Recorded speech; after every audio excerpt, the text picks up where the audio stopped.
Cockroach जनता party का आंदोलन अब तेजी से मजबूत हो रहा है। भूख हड़ताल पर बैठे सोनम वांगचुक की हालत अब नाजुक होती जा रही है, लेकिन सरकार एकदम चुप्पी साधे हुए है।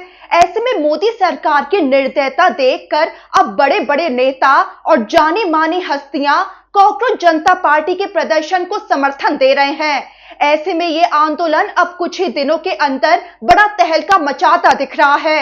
अब इस खास रिपोर्ट में आपको बताएंगे कि कैसे कॉकरोच जनता पार्टी ने बड़े बड़े नेताओं को चिट्ठी लिखकर जंतर मंतर आने का न्योता भेज दिया है। किस किस को न्योता भेजा गया है, इसकी लिस्ट भी सार्वजनिक की गई है। अब दिलचस्प बात यह है कि इस लिस्ट में पहले नंबर पर राहुल गांधी का नाम है।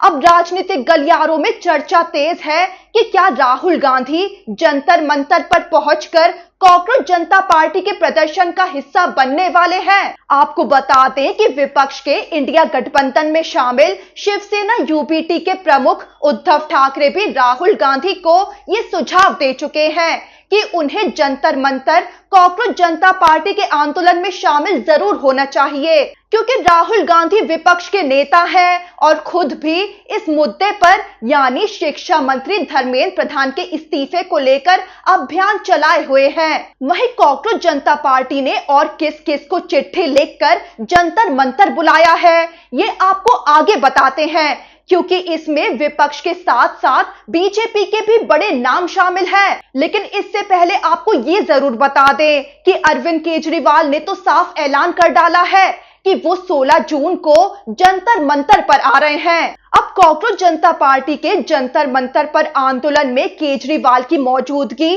बड़ी चर्चा का विषय बन गई है। भूख हड़ताल पर बैठे सोनम वांगचुक से मिलने के लिए केजरीवाल ने खुद ये बड़ी घोषणा की है।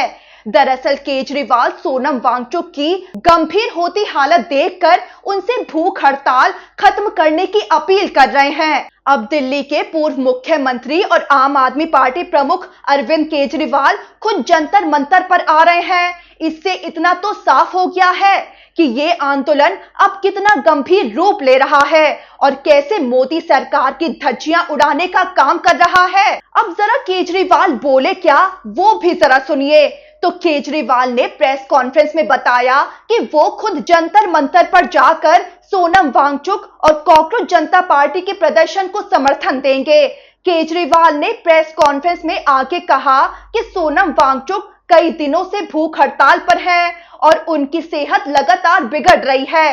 वो देश की धरोहर हैं। केजरीवाल तो आगे ये भी बोले कि मैं सोनम वांगचुक से अपील करता हूं कि वो अपनी भूख हड़ताल खत्म कर दे।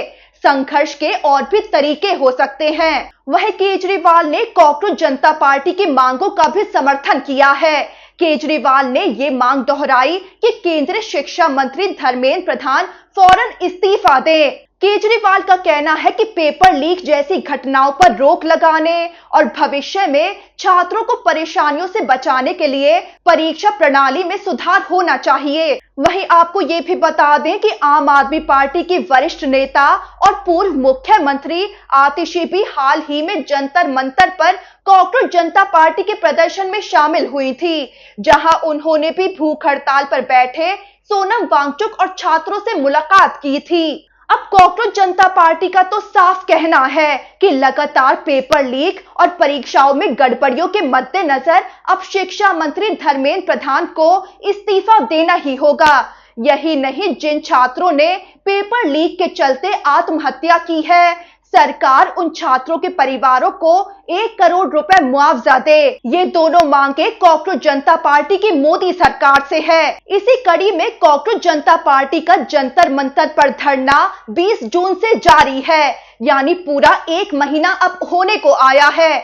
वहीं सोनम वांगचुक 28 जून से भूख हड़ताल पर है, यानी आधे से ज्यादा महीने से सोनम वांगचुक भूखे रहकर सरकार से जवाबदेही की गुहार लगा रहे हैं। लेकिन मोदी सरकार की तरफ से अब तक बातचीत तक की पहल नहीं हुई है।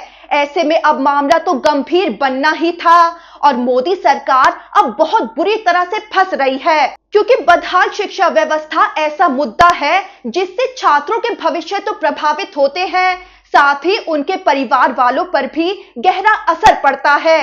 इसीलिए इस मुद्दे पर अब जब धरना और भूख हड़ताल को इतने दिन हो गए हैं, लेकिन सरकार की नजरअंदाजगी बनी हुई है, तो लोगों में मोदी सरकार के खिलाफ गुस्सा और बढ़ता जा रहा है। और इसी बीच अब विपक्ष भी कॉकरोच जनता पार्टी के आंदोलन की तरफ खींचा चला आया है।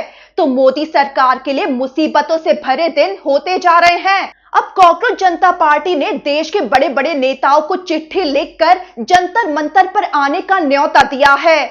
हमने आपको बताया भी कि इस लिस्ट में राहुल गांधी का नाम सबसे ऊपर देखा गया है। लोकसभा में विपक्ष के नेता के तौर पर राहुल गांधी को इस आंदोलन में शामिल होने के लिए आमंत्रित किया गया है। वहीं दिलचस्प बात यह भी है कि जिन नेताओं को न्योता भेजा गया है, इस सूची में राज्यसभा में सदन के नेता जेपी नड्डा का भी नाम शामिल है। यही नहीं, बीजेपी प्रेसिडेंट नितिन नबीन को भी जंतर मंतर आने का न्योता भेजा गया है। लेकिन आपको याद होगा कि नितिन नबीन ने तो इस आंदोलन पर विवादित बयान भी दिया था, जहां उन्होंने कॉकरोच जनता पार्टी के आंदोलन में शामिल लोगों को देश के टुकड़े टुकड़े करने वाला गैंग बता दिया था। साथ ही ये भी कह डाला था कि कॉकरोच जनता पार्टी के प्रदर्शनकारियों को बीजेपी कार्यकर्ता ही सबक सिखा सकते हैं। अब ये बयान उनका खुली धमकी के तौर पर लिया गया था और कॉकरोच जनता पार्टी ने बड़ी लताड़ भी लगाई थी कि पेपर लीक और बदहाल शिक्षा व्यवस्था का मुद्दा उठाकर अगर शिक्षा मंत्री का इस्तीफा मांगा जा रहा है,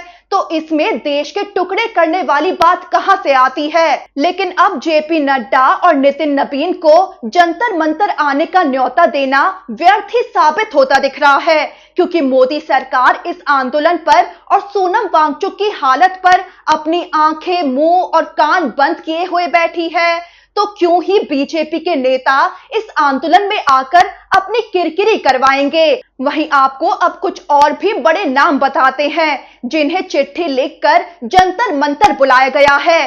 तो मोदी सरकार के अहम सहयोगी चंद्रबाबू नायडू को भी निमंत्रण भेजा गया है। अखिलेश यादव, विजय थलापति, संजय राउत, तेजस्वी यादव, असदुद्दीन ओवैसी, मल्लिकार्जुन खड़गे समेत कई बड़े नेताओं को ये चिट्ठी लिखकर निमंत्रण भेजा गया है। वहीं केजरीवाल ने तो खुद घोषणा ही कर दी है कि वो जंतर मंतर आ रहे हैं। वहीं राहुल गांधी के आने पर अभी सस्पेंस बरकरार है।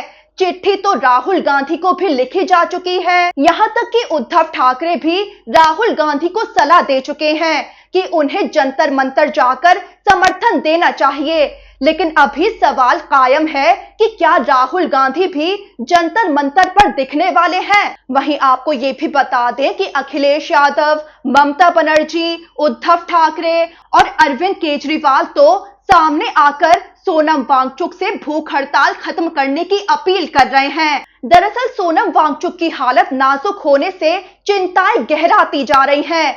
अभिजीत दीपके ने खुद बताया कि अब सोनम वांगचुक का वजन 8.5 किलो तक घट चुका है। शुगर लेवल डाउन होता जा रहा है। शरीर में मांसपेशियां कमजोर हो रही हैं, जिसकी वजह से सोनम वांगचुक तेज शारीरिक दर्द से गुजर रहे हैं।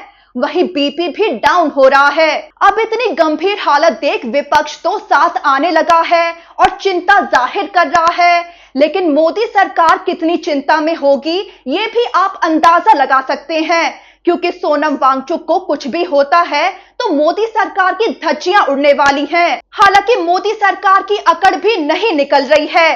वो अभी भी इसी इंतजार में दिख रही है कि शायद सोनम वांगचुक अनशन खत्म कर दें और उस पर से मुसीबत टल जाए। ऐसे में कॉकरोच जनता पार्टी की मांग यानी धर्मेंद्र प्रधान पर एक्शन लेने के बजाय अभी तक मोदी सरकार ने चुप्पी साधना ही सही समझा है। लेकिन अभिजीत दीपके ने इसी दौरान बड़ी बात बताई है कि उन्होंने खुद सोनम वांगचुक से अनशन खत्म करने का अनुरोध किया, लेकिन सोनम वांगचुक ने एक ही जवाब दिया है। वो बोले कि मुझे अनशन तोड़ने के लिए मत कहो, सरकार से पूछो कि वो हमसे बातचीत करने के लिए आगे क्यों नहीं आ रही है। यानी सोनम वांगचुक तो अनशन पर डटे हुए हैं और बिल्कुल भी पीछे हटने के मूड में नहीं है। वहीं ऐसे में अभिजीत दीपके ने मोदी सरकार को आईना दिखाते हुए ये कह डाला है कि इंसानी जिंदगी अब दांव पर है, इसीलिए इसे अहंकार की लड़ाई ना बनाया जाए। यानी मोदी सरकार को अपने घमंड को तोड़ना होगा।